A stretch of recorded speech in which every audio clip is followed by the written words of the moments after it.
皆さんは北朝鮮をご存知でしょうか。ニュースで報じられるその独特なイメージ、多くの人がその姿をテレビやインターネットを通してしか知ることができません。北朝鮮と国境を接するのはロシア、韓国、そして中国。今回私が向かったのは中国遼寧省丹東。ここは鴨緑江を挟んで北朝鮮の町新義州と向かい合う国境の町です。現在北朝鮮全体の貿易の約4割がこの国境の町丹東を経由して行われています。国境沿いを船で進み、北朝鮮レストランでの食事、中洲の島から見た至近距離の景色、その全てを記録しました。一部のニュースでは廃墟とも報じられる丹東。けれど現地で目にしたのは活気ある街並みと観光の風景でした。今回の動画では丹東から感じ取った北朝鮮の姿とメディアが報じないその現状を皆さんにお伝えします。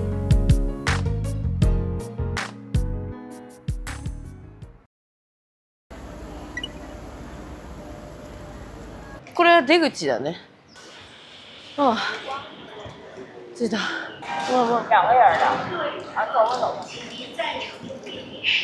皆さんこんにちは、杉田千尋です。私は今中国北東部にあります遼寧省の大連にいるんですけれども、今日はこれから遼寧省の南部にあります丹東という町に行きたいと思います。丹東はどんなところかというと、一本の川、直径400メートルの川を得て、その奥は北朝鮮になっているという、新幹線で約3時間弱ですねかけて今から向かいます。今回チケットはトリップドットコムで取ったんですけれども、2等席と1等席がありました。2等席が2300円ぐらいで、1等席は3700円でした。で、私たちは1等席を取りました。で、2等席と1等席の違いは、横並びで列が3列か2列かの違いで、比較的1等席の方がゆったり座れるっていうことでした。席は事前に指定席になってるので、ちゃんとチケット取って、なんか他の人が座ってて座れないっていうことはないっていうことですね。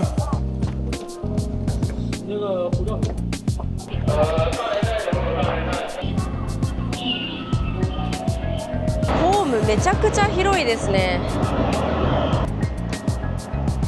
列車の見た目は本当に日本と変わらない新幹線のような見た目してますね。座席はこんな感じになってて、ここが足が置けるようになってますね。こんな感じで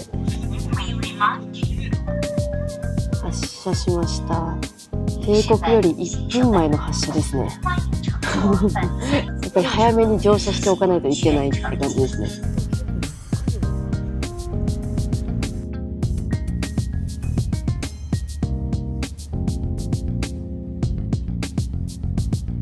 丹東駅ですね。中国語ではダンドンと読むようです。なんかすごい開けてますね。こんな感じです。で、ここからとりあえずホテルまでがもう歩いて行ける距離なので、歩いてホテルに向かって荷物預けて、そこから観光したいと思います。丹東駅を出たらすぐの目の前に毛沢東さんの像があります。目の前まで来ると迫力がすごいですね。ものすごい大きいです。大連に比べると丹東はね、気温がちょっと涼しいように感じます。風も多いし、それが今日天気がちょっと悪いのか、でも涼しいとは思うな。とりあえず駅を出てまっすぐ歩きます。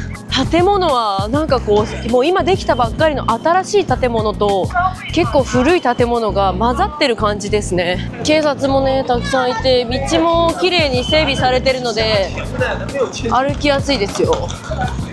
通りにはお土産屋さんがたくさんありますね。進行方向、駅をまっすぐ歩いてきてすぐ右に曲がってまっすぐ行くと川があるという感じですねなんだこれ、何の後だこれ。ゲートがあった後、これね。駅から川まではだいたい歩いて10分ぐらいかな。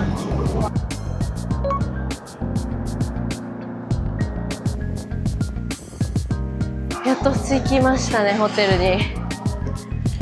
とりあえずチェックインできるかまだね、朝早いか分かんないけどチェックインできましたね。朝ごはんが朝の6時半から9時半まで2階で食べれるよっていうことでした。めっちゃいいじゃん。もうこれ早く来て始発できた甲斐あったよね。今日泊まる部屋は10階の16号室です。開けます。うわ、めっちゃ綺麗な部屋。結構広いですね。問題はビューですよ。窓がちょっと大きい部屋にしました。開けます。すごっ。カーテン自動で開く。目の前だこれ。橋が2つ目の前に見えて、奥が北朝鮮ですね。引きで見るとこんな感じ。もう一面が窓。人めっちゃ多いな。橋のところにすごい数の観光客の人がいますね。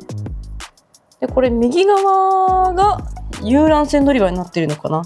お水が2つ無料になってて、テーブルがあるんですけど、そこに双眼鏡が置いてあって、これで向こう岸を見渡せますよっていう風になってますね。Wi-Fi もあるし、冷蔵庫もちゃんとありますね。冷凍庫もちょこっとついてるタイプです。ポットとかもねちゃんとありますね。金庫もある。金庫日本語でちゃんと使い方書いてあります。バスローブもありますね。4つ星ホテルということだけあってちゃんとしてますね。洗面所ですね。ユニットタイプにはなっているけど、トイレとちゃんとシャワールームとは壁がある感じになってますね。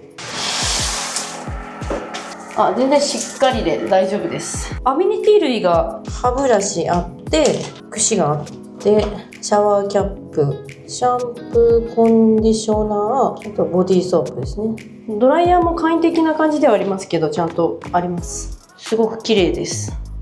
お値段もすごい高いってわけじゃないので、これはいいホテルですね。今回予約を取ったのがパノラマリバービュールームというお部屋です。で、朝ごはん付きにして1部屋14,000円、1人当たり7,000円でした。朝ごはん付きって考えたらすごい安いなと思います。今日は平日水曜日なんですけど、朝10時の時点ですごい人の数になってますね。ここが中心地ですね。この川が鴨緑江という川になってまして、向こう岸が北朝鮮になってます。で、この手前側に見える橋、これが鴨緑江断橋という橋でして、その奥に見える尖ってる橋があるんですけど、それが列車とかも今も通っている橋で、中朝遊戯橋という橋になってます。観光客が入れるのはこの手前側の鴨緑江断橋でして、途中までしか入れないんですけれども、そこまでね人が今たくさん入っていってる。今ちょうど奥の中朝遊戯橋にトラックが通ってってますね。というか結構な頻度で車が行き来してますね。遊覧船乗り場のチケットを買いたいと思います。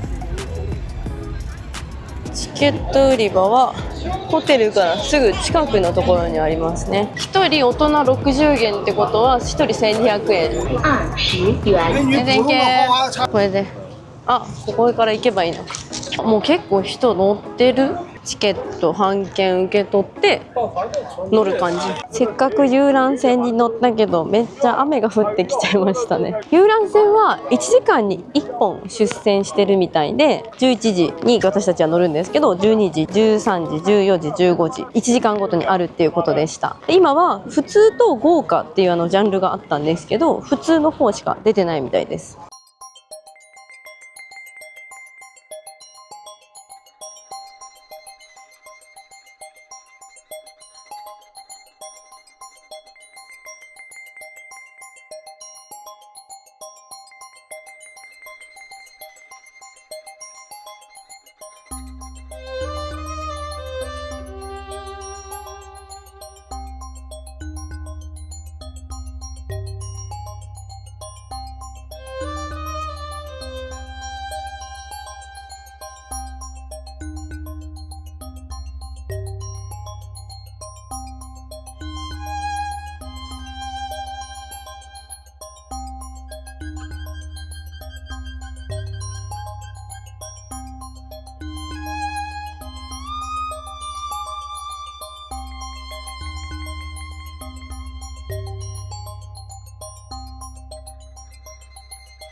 壁全部穴開いてますね。船の上に犬が乗ってる。ジェットコースターっぽいのもある。ウォータースライダーかな。一番大きいホテルこれ。はい、遊覧船見終わりました。30分あっという間でしたね。北朝鮮側の結構遠いんですけど iPhone のカメラを通して軍人さんみたいな人とか、あとは作業してる人なんか、あとチャリ乗ってる人とかも見えましたね。今から北朝鮮レストランに行ってみたいと思います。なんか毎日12時に舞踊ショーがあるっていう風に言われてるところなんですけど、実際にちょっとやってるかわからないんですけど、とりあえず行ってみます。今向かってるところは松寿園飯店っていうところで、ホテルを背にして右側にまっすぐ歩いていくとあるみたいです。なんかショーはないって言われた。いいですか？ここです。2人です。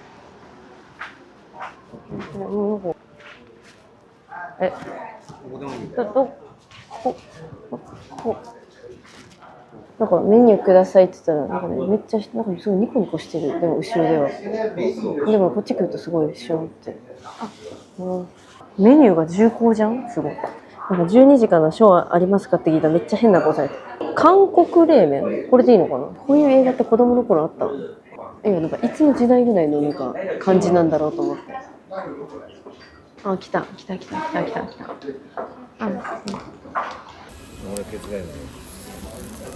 全部混ぜちゃっていい。すごい椎茸とか入ってる。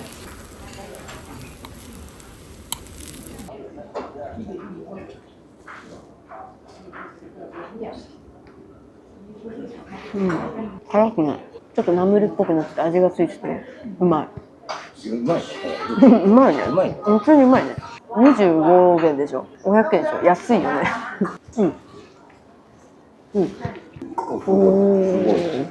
塩対応気味な店やったね。これはどこの？みんな韓国語で話してるわ。なんかもずくみたいな。なんかさ、麺がすごい長くて切ってくれないって言った。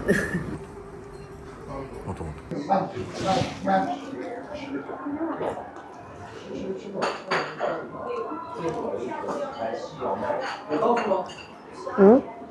うまいよ。味は。すげえうまそう。うまい。蒸し鶏とチャーシューとバランスいいわ。鶏と豚ってこと。美味しいよね。これうまい。普通にうまいよね。35元だから700円。しかも超多い。超うまい。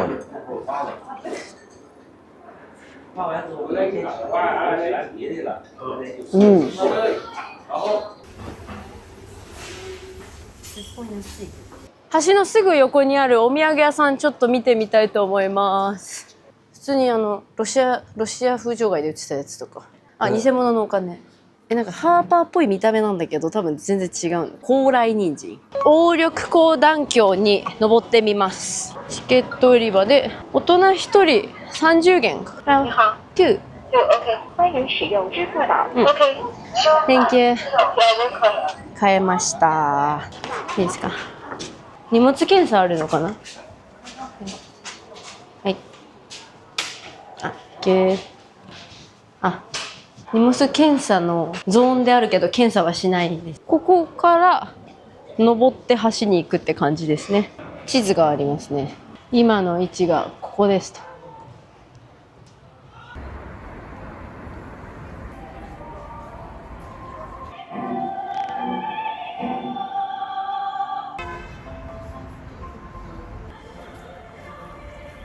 朝の方が団体ツアー客の人がいっぱいいたのが混んでましたけど、昼過ぎになったら空きましたね。なんかこう歩いてると普通にただの橋って感じですけど、この向こう側に見えてるのが北朝鮮だと思うとなんだかね、びっくりしちゃいますね。ここの橋は1911年に日本帝国が鉄道橋として作った橋だけども、1950年の11月から12月にかけて朝鮮戦争で米軍機が中国軍の補給路を断つ目的で爆撃して、だから途中までしかね見れないっていう風になってるんですよね。先端の方までは歩いたらだいたいそうですね、ゆっくり歩いて5分ぐらいですかね。行けるところの一番端っこまで来ました。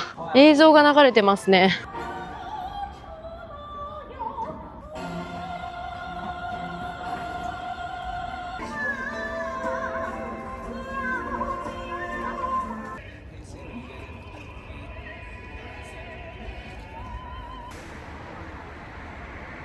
日も暮れましたんで、これから鴨緑江の川沿いに出てる出店を見に行きたいと思います。そこでなんかね、お土産とかも売ってるらしいので、夜になるとお店は電飾になって橋はライトアップされてきらびやかな感じになりますね。橋ライトアップされると綺麗だね。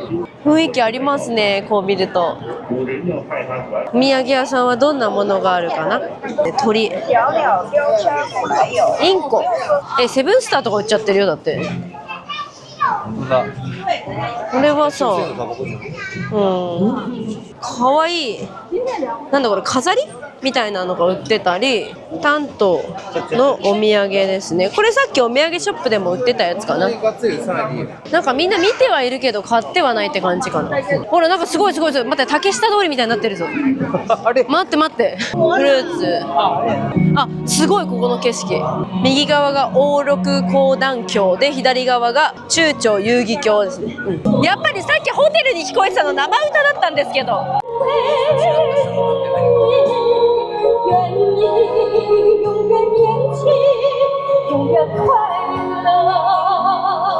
なんか生歌で歌いながら生配信してお金稼いで、さらにチップももらって、なんかこう劇みたいな感じで。いや、うまいよ。上手だよ。いや、音源かと思ったよ。だけど女性はなんかもっときらびやかな感じかと思ったら普通の人だった。昼間はね、あんまり景色にちょっと差はあるけど、家あるよねって感じだったのが、夜になるともうこの辺ちょっと光ってるだけで、あっちの方も決まったところが同じく光ってるだけでね、気配がないんだよね。野良のカエルです。踏みかけました。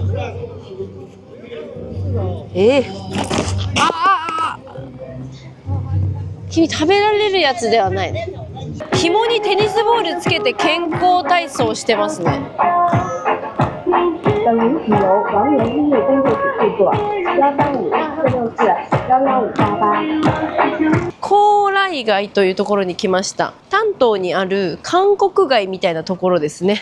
で、この先にはね、韓国料理屋さんがたくさんあるみたいなので、その中でちょっとお店選んで晩ご飯食べようと思います。閉まってるお店も多いけど、何かしらのお店はあるでしょう。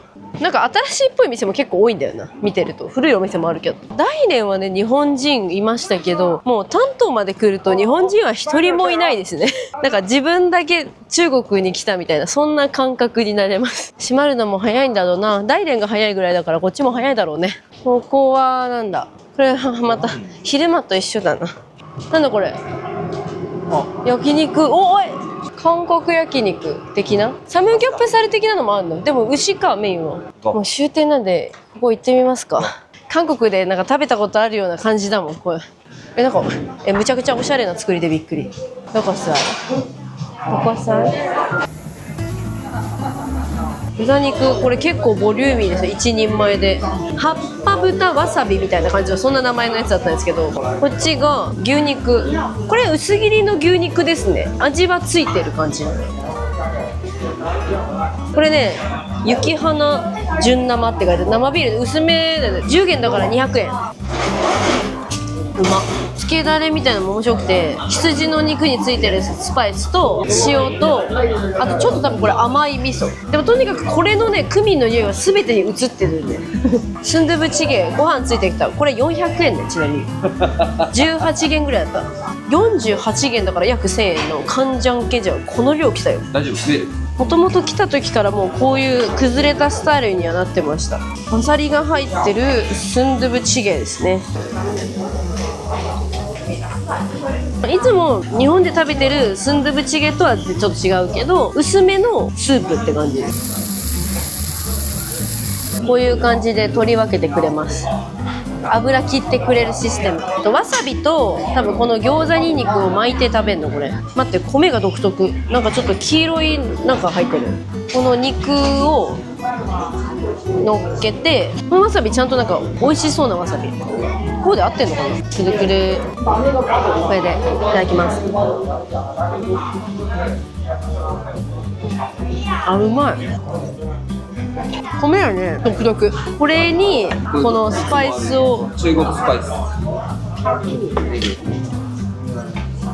うまっ。めっちゃ合うやん。プルプルになってます、卵。このプリンみたいな卵。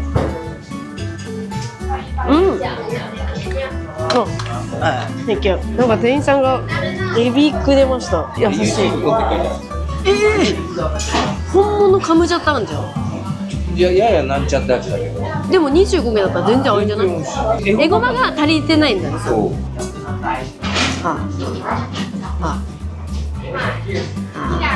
わあ。お作法と違うことするかな。こうやってすき焼きっぽい感じじゃないの、ちょっと。でもすぐ焼ける。全然。牛いただきます。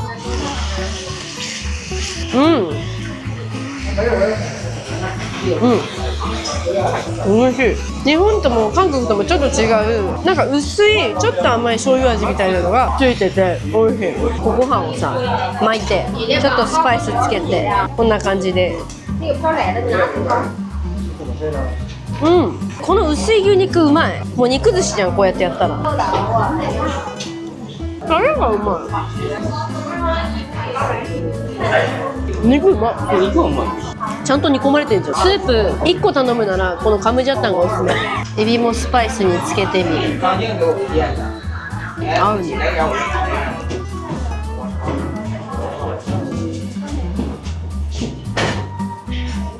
焼いてくれた肉。柔らかいです。でもね、周りのお客さんはね結構帰り始めて閉店モードです。9時過ぎぐらいだから、やっぱお店閉まるの早いから、やっぱ最低でも8時ぐらいには来ないとお店閉まります。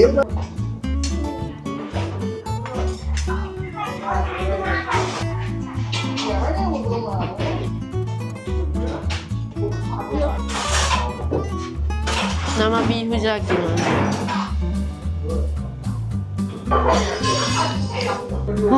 めちゃくちゃ美味しかったです。ごちそうさまでした。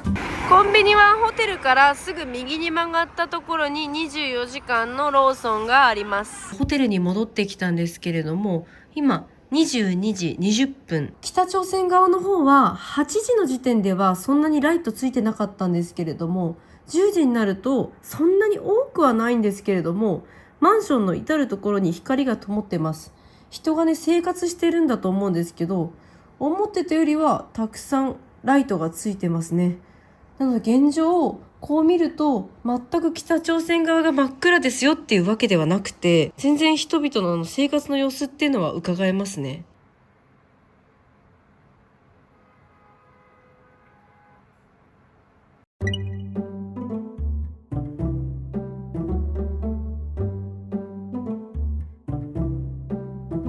おはようございます。今回は朝ごはん付きということで、これから朝ごはんを食べに行きます。朝食会場はね2階にあるっていうことでした。結構ひどいね。炒め物とか鶏の足、白菜きくらげがあったり、エビのスチーム、なんか結構いろいろあるね。ベーコン、ゆで卵と味付け卵、揚げ魚だけどこれなんかカリカリになってるね。エッグフライドライスはチャーハンとうどん。あったかい豆腐にあんをかけて食べるのかな。美味しそう。これ食べよう。おすげー、蒸し器があって、そこで天津やら野菜を蒸してる。美味しそう。これも食べよう。泡がゆですね、これで。こっちが白米のおかゆ、あとこれは豆がゆ、またソーセージがあって、生の野菜系もちょこっとありますね。ブラックティー、コーヒー、ヨーグルト、お水、ジュース系もちゃんとあります。ちょっとあったかい牛乳と豆乳もありますね。あったかいワンタンスープにここでいろいろかけるんだ。パクチーもかけ放題。出来たて嬉しいね。中華料理的ラインナップになりました。じゃあいただきます。ワンタン美味しいですね。普通のワンタンスープ。手作りではないけど、なんか落ち着く味というか。豆腐あんかけ、豆腐のって書いてありました。なんか優しい。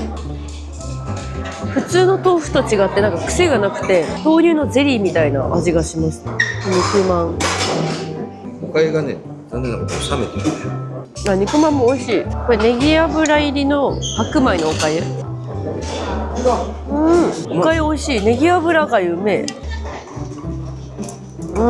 ネギ油麺にしてもうまそうや。あれ見ててもね、量食べてる人いないよ。朝からスチームよ行ってもみんな。1個食べてみる。ソーセージ。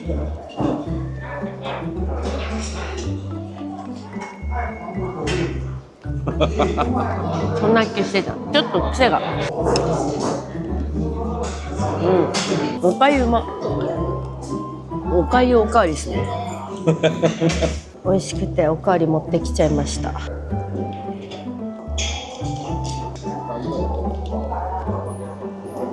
朝ごはんごちそうさまでした。丹東の中心地からタクシーで 2,3 分、約1キロぐらいのところにあります安東楼街っていうレトロな街並みを表現した屋内屋台街に来ました。夜まで賑わってるそうなんですけど、朝でもねやってるっていうことで入っていきたいと思います。なんかすごいじゃん。めっちゃ作り込まれてる。唖然としちゃうんだうわ、広っ。いろんな建物が全部くっついて真ん中でつなげたみたいな。舞台がさ、夜の7時からあるんだって。なんだと思う？昨日来たかったね。めっちゃいいねこれ。2階も行ってみようか。1階は食べ物メインで、2階は何なのか。何が一番いいって、空調が効いてるってことは夏は涼しくて冬は暖かいってことよ。そうだ。あ、2階は結構あれですね。ゲーセンがまあ子供来たら楽しめるよみたいな。あと今お店作ってますね。エヴァンゲリオン。このコスプレしてる人いたよね。いた。やっぱアスカ人気なんで。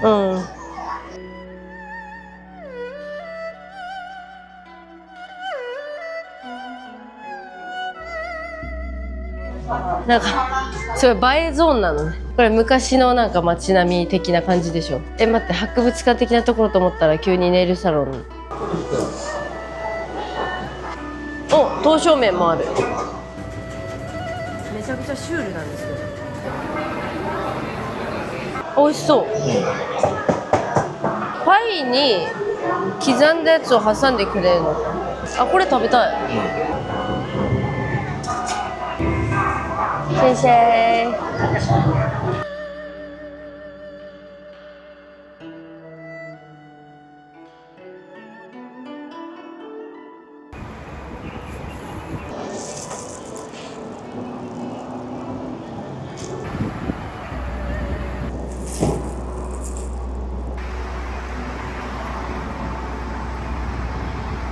今食べてて気づいたんですけど、ここの施設上が住宅になってました。ドン。マンション。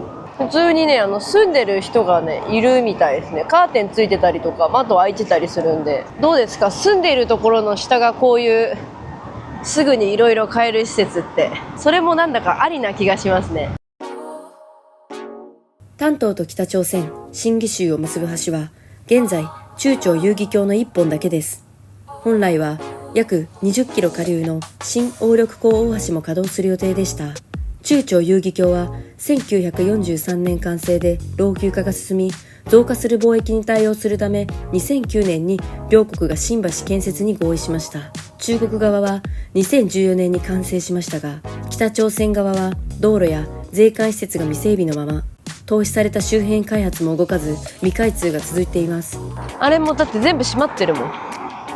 ここのホテルは開業してないけど、開業したら多分橋から北朝鮮を一望できるよっていう、そういうホテルなんじゃないの。ちょっとマリーナベイサンズ的な作りしといて。壁がところどころ開いちゃってる。ずっとこれ壁崩れちゃった。できたまま放置されてんのか。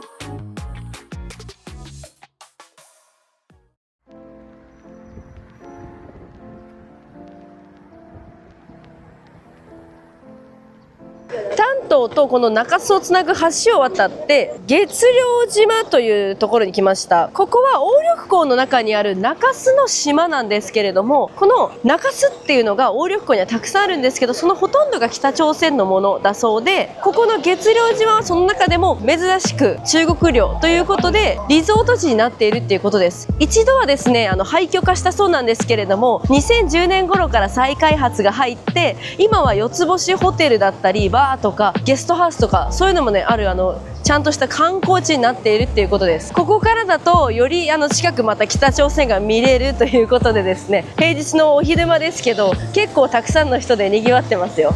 広いけどやってるところとやってないところがある感じですね。麦わら帽子かぶってる人の船が出港しました。なんか正直遊覧船よりもこっちの方がよく見えるな。ただだしこっちの方がいいかも。望遠カメラとか遠く見れるカメラとか持ってる人はこっち来た方がね、多分ここのスポット限定にはなるけど結構見れますよ。